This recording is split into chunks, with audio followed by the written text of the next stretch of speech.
Some nice, ooh, very loud. Some nice fella and his wife just gave me this. Does anybody know how to pronounce it?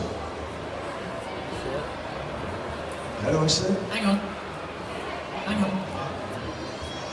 Kid Mille Forza. Kid Mille Forza. Kid Mille Forza. What does it mean? 100,000 welcomes. Yeah, wow. So, hey, thanks for this gift. Where are you? I've lost the guy. Oh, there you are. Yeah, thank you very much. Hey, beautiful. You know, when I'm a Maori. Well, I'm part Maori. As a matter of fact, I just did my DNA test and I found out that I'm actually 65% UK.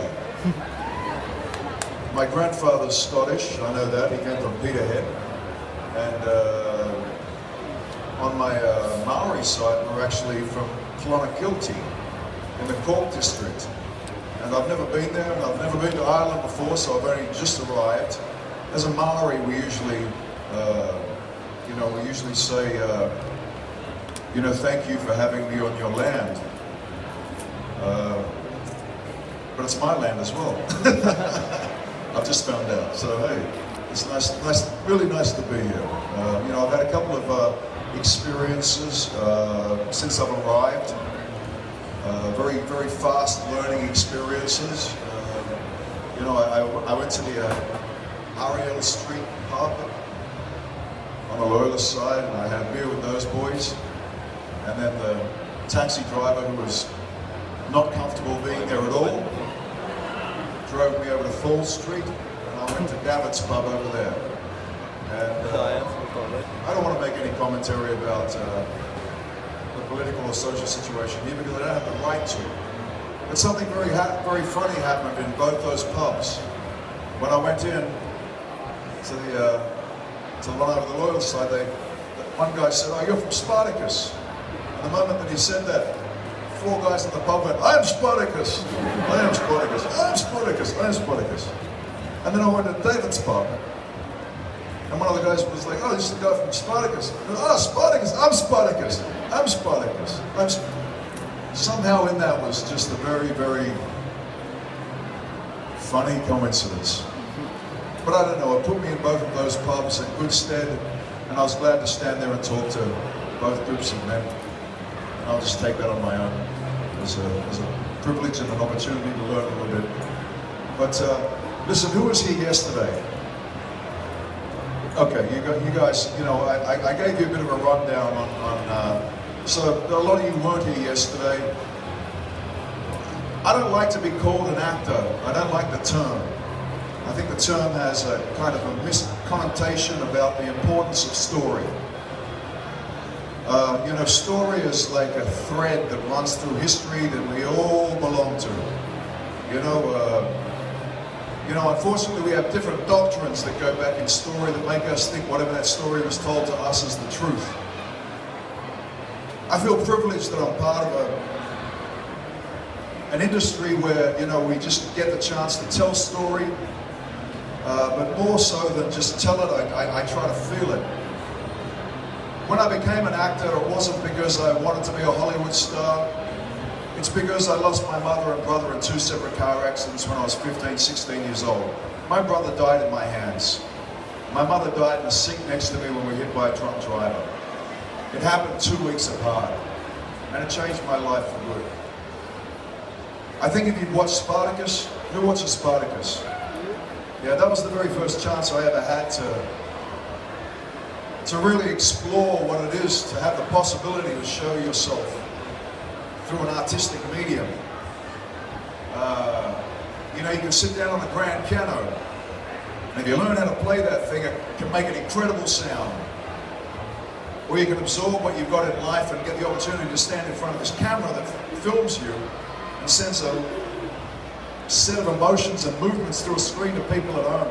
I know that opportunity to play Crixus was an incredible opportunity to play a man that got broken, a man that found love, a man that found friendship, a man that was so egotistical he stood in an arena and said, "Shall I begin?" And then at the end of the story he said, "Shall we begin?"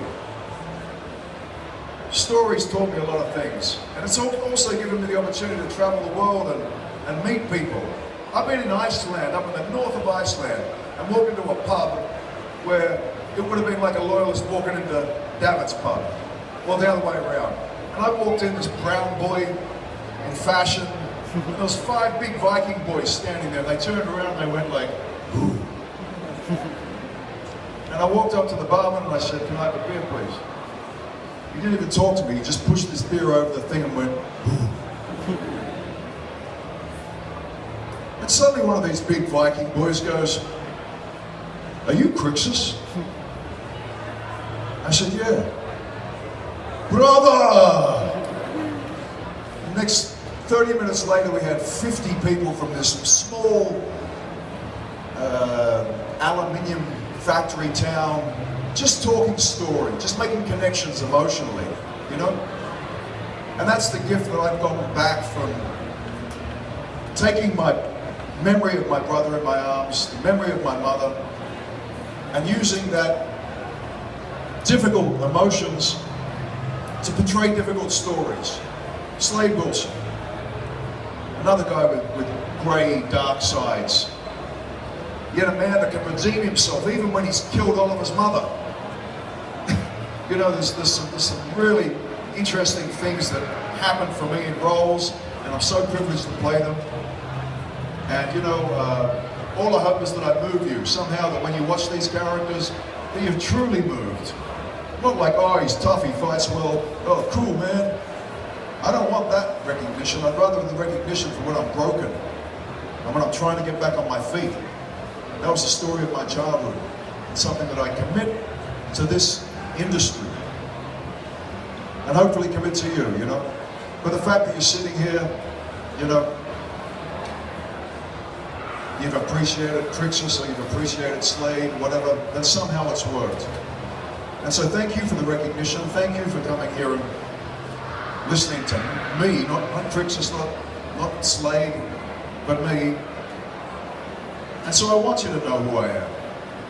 Because I'm not Crixus, I'm not Slade, I'm Manu. But these roles were a very, very big privilege for me. They're a great honor for me to be able to play them. And I just hope in all the work that I do going forward as well, that the feeling that you get if I'm on the screen and you feel moved, I just hope that continues. And I'll continue trying to do it. Anyway, thank you. Come on guys, let's hear for that. Any particular role that's resonated for you the most out of what you've done? Well, you know, Crixus was like a whole journey. You know, I took him from, you know, like, let's pay recognition to Andy Whitfield for a second. Andy? Because, yeah. Yeah, come on guys.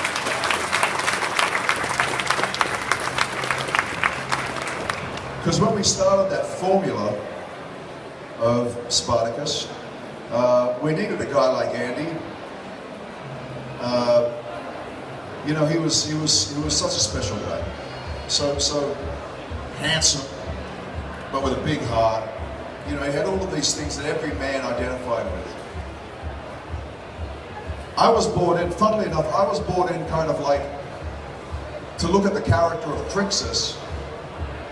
I took an example from my high school. When I was in high school, there was a guy who hated me. And I have to tell you, he hated me first. But I was a break dancer, I wore gel in my hair. This guy was into heavy metal, he had his hair shaved off and a rat's tail down the back, and he was angry. And I didn't know what was wrong with this kid, but he was angry. And he used to come up to me and go, oh, you effing nigger and stuff like this, and you're breakdancing poofter, and all that. He used to give me all this grief. And I didn't like him at all. Well, when I was in the car accident with my mother, I was thrown out the window and I was in a coma for 2 weeks. And that's why I've got these scars on my head. I got thrown out the side window of this car. When I woke up from my coma in hospital, this guy, Matthew Sisley, was standing beside my bed. I woke up, my eye was like this. I was barely conscious, and I looked and there's my worst enemy. I subsequently found out, which I never knew about him, that his mother had died when he was young. When he heard news that I, his enemy, was in hospital, in a coma fighting for my life, and my mother had died, he had the compulsion to come to the hospital and stand beside my bed until I woke up. Because we were linked by hardship. We were linked by something now, by loss. I was the best man at his wedding, and he's now one of my best friends. And that was a legacy for me that I tried to bring through in the story of Crixus and Spartacus. You know, when we were in the bathrooms, in the bathhouse, and I was standing there going, I was playing Crixus as hard as I could to be that negative force that I thought Matthew Sisley was. Because I knew at one stage they were going to become like brothers. And I wanted to tell this extraordinary story of Matthew Sisley and I somehow during that process. And my producer came up to me 2 episodes into Spartacus and said, Manu, what are you doing? Nobody likes your character. They all hate you. They all think you're an arrogant, you know, ass something. Sorry, kids. And I just said to him, trust me, please trust me. He says, you've got a romance with Navia coming up and nobody likes your character. And I was reading it online, people going, this Crixus guy, I hope he gets killed. I hope they kill him. And then suddenly, Spartacus started to see my life, and I started to see his life. But Andy and I played this really, really great long tension between us that kept staying there, kept staying there and staying there, right until the last episode, when I turned to him and I said, you know, in another life we could have been as brothers. And then we stood up and we said, well, one of us is going to die tomorrow in the arena. And that was that. I have to tell you something about Andy Whitfield and I. When we were filming Spartacus, him and I weren't close. Because I was so committed to my role, and he was so committed to his role, that we stood apart from each other, even in real life, because it was the energy that we were using, but it was so real, it was so visceral. We locked into these characters so hard. The saddest thing about losing Andy in the first season, from an acting perspective, was I never got to complete the journey with him, because I swear to you, if I got to complete that journey with Andy, I'm sure that we would have become just like brothers as the show went on. However, you know, we lost him after the first season. But then they managed to sort of do this prequel where they threw back and they showed the early rise of Crixus, that really gave the character a sort of humanity that I don't think the audience was expecting. I'm sorry guys who haven't seen Spartacus, but I'm explaining this story because this was the birth of what I can call my career. And I was so happy about what the role was and what the opportunity was. But it was wonderfully complex.